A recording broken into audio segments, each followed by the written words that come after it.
स्वागत करता हूं दोस्तों आपका अपने YouTube चैनल ओटी करियर में। दोस्तों आज का जो हमारा वीडियो होने वाला है बहुत ही खास होने वाला है, क्योंकि आज हम अपने इस वीडियो में बात करेंगे डॉक्टर राम मनोहर लोहिया द्वारा जारी किया गया नोटिफिकेशन के बारे में, जिस नोटिफिकेशन में ओटी टेक्नीशियन की कई सारी पोस्टों के बारे में मांगा गया है। ठीक है, तो कितनी पोस्टें आई हैं ओटी टेक्नीशियन की वो आज हम इस वीडियो में जानेंगे।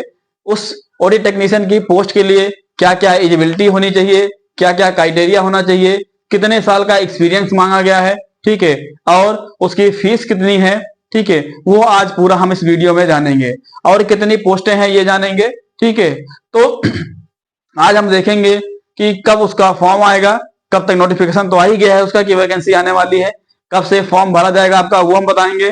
ठीक है, तो आइए जानते हैं कि कितनी पोस्टें हैं हमारी वहां पे।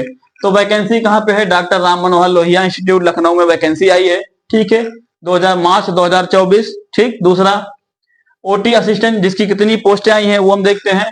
ओटी असिस्टेंट की ओटी एरिया में जो सर्जिकल एरिया में ड्यूटी लगनी है उनकी 15 पोस्टें हैं। ठीक है, ओटी एरिया से 15 पोस्ट हैं, और ओटी असिस्टेंट के लिए जो आईसीयू एरिया में है वो 15 पोस्टें हैं। ठीक है, दूसरा ओटी असिस्टेंट जो इंटरवेंशनल एरिया से है वो 10 पोस्टें हैं। तो कुल मिला के हमारी कितनी पोस्टें हैं, कुल मिला के 40 पोस्टों की लिए लिस्ट मांगी गई है। ठीक है, या फिर 40 पोस्टों की वैकेंसी है।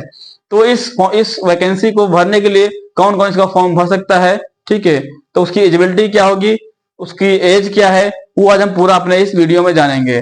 ठीक है, तो सबसे पहले जो ओटी असिस्टेंट ओटी एरिया के लिए 15 पोस्ट है, ठीक है, उसके लिए हम जानेंगे क्या क्या क्राइटेरिया होना चाहिए आपके पास। सबसे पहला क्राइटेरिया यह है, एलिजिबिलिटी ये है, ठीक, कि आप या तो बीएससी ओटी किए हो, ठीक है, या तो आप बीएससी ओटी किए हो, या फिर आप 10+2 के साथ diploma in operation theatre technician का कोर्स किए हो, तो आप ये फॉर्म भर सकते हैं। ठीक, उसके बाद इसकी एज क्या है, एज आपकी 18 से 40 साल निर्धारित की गई है। वो आदमी फॉर्म भर सकता है जिसकी एज 18 से 40 के बीच में है। ठीक है, तो इसकी एज ये हो गई कि 18 से 40 आपका एज होना चाहिए। दूसरा क्या है, दूसरा इसमें है कि इसकी फीस कितनी होगी। फीस इसकी पर जो है इसकी 1000 रुपए फीस रखी गई है। 1000 रुपए इस फॉर्म की फीस है।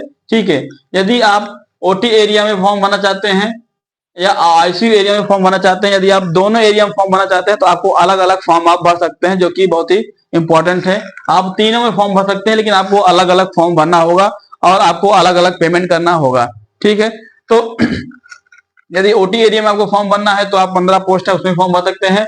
आईसीयू एरिया में भी आप फॉर्म भर सकते हैं, और इंटरनेशनल एरिया में भी आप फॉर्म भर सकते हैं। 3 फॉर्म भरने होंगे आपको, और तीनों का अलग अलग आपका फॉर्म या तीनों की आपकी अलग अलग पेमेंट करना होगा। ठीक, तो हमारा क्या हो गया, सबसे पहले हमारा एलिजिबिलिटी हो गया। ठीक है, मतलब कि हमें हमारी क्वालिफिकेशन क्या होनी चाहिए। ठीक, क्वालिफिकेशन हमने बताया आपको। ठीक, दूसरा हमारा क्या है, इसकी डेट कब होगी, इसकी डेट क्या है। डेट के बारे में हम बात करें, इसकी जो डेट है, जो फॉर्म भरने की डेट है वो इस मार्च के लास्ट हफ्ते, ठीक है, मार्च के लास्ट हफ्ते से इसकी डेट आएगी। ठीक है, तब आप फॉर्म अपना भर सकते हैं। कम से कम 15 से 20 दिन इसकी डेट चलती रहेगी। तो इसकी अप्रैल 20 तक आपकी डेट रहेगी, तो मार्च लास्ट में इसकी डेट आने वाली है। तो चौथे हफ्ते में मान लीजिए 4th वीक में आपकी 4th वीक में इसका जो साइट है या साइट इसकी जो साइट होगी वो साइट खुलेगी, तो आप अपना फॉर्म भर सकते हैं। मार्च जो लास्ट वाली मार्च है 4th वीक जो है, तब आप अपना फॉर्म भर सकते हैं। ठीक, दूसरा क्या है, क्वालिफिकेशन बता दिया हमने, डेट बता दिया, फीस कितनी है इसकी फॉर्म भरने की। फीस हमने बताया आपकी 1000 रुपए इसकी फीस रखी गई है। ठीक, जनरल और ओबीसी के लिए इसकी फीस कितनी है, 1000 रुपए आपकी फीस है। ठीक, दूसरा क्या है, दूसरा क्या हमने बताया, इसकी एज कितनी होगी। एज आपकी 18 से 40 साल। ठीक, 18 से 40 साल आपकी आयु के लोग इसमें फॉर्म भर सकते हैं। ठीक, दूसरा क्वालिफिकेशन हमने बता दिया आपको, डेट बता दिया, और फीस बता दिया, एज बता दिया, कितनी एज तक इसमें फॉर्म भर सकते हैं। ठीक, इसके बाद हमारा सिलेबस क्या आएगा, सिलेबस के बारे में हम जानेंगे कि इसमें पूछा क्या क्या जाएगा, क्या क्या सिलेबस आएगा, जो कि बहुत ही इंपॉर्टेंट है। तो हमारा जो पूरा पेपर होने वाला है वो कंप्यूटर बेस्ड होने वाला है। ठीक है, तो हमारा जो पेपर होगा वो कंप्यूटर बेस्ड होगा, यानी कि सीबीटी टेस्ट होगा।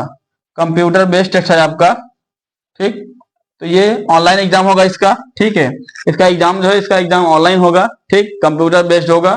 दूसरा, कितने नंबर का आपका क्वेश्चन होगा। ठीक है, कितना टाइम दिया जाएगा। तो इस पेपर, जिसका जो पेपर होगा, पेपर आपका 2 घंटे का होगा। ठीक है, 2 घंटे का आपका पेपर होगा इसका। और आपका ऑब्जेक्टिव क्वेश्चन आएगा। ठीक है, ऑब्जेक्टिव क्वेश्चन आपका आएगा।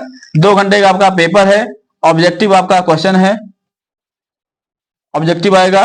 ठीक, दूसरा क्या है, क्वेश्चन कितने क्वेश्चन होंगे आपके, 100 क्वेश्चन होंगे। ठीक, 100 क्वेश्चन आएगा आपका और 100 नंबर का होगा। ठीक है, 100 क्वेश्चन होगा आपका और 100 नंबर का आपका पेपर होगा। मतलब एक क्वेश्चन आपका 1 नंबर का है। ठीक है, तो अब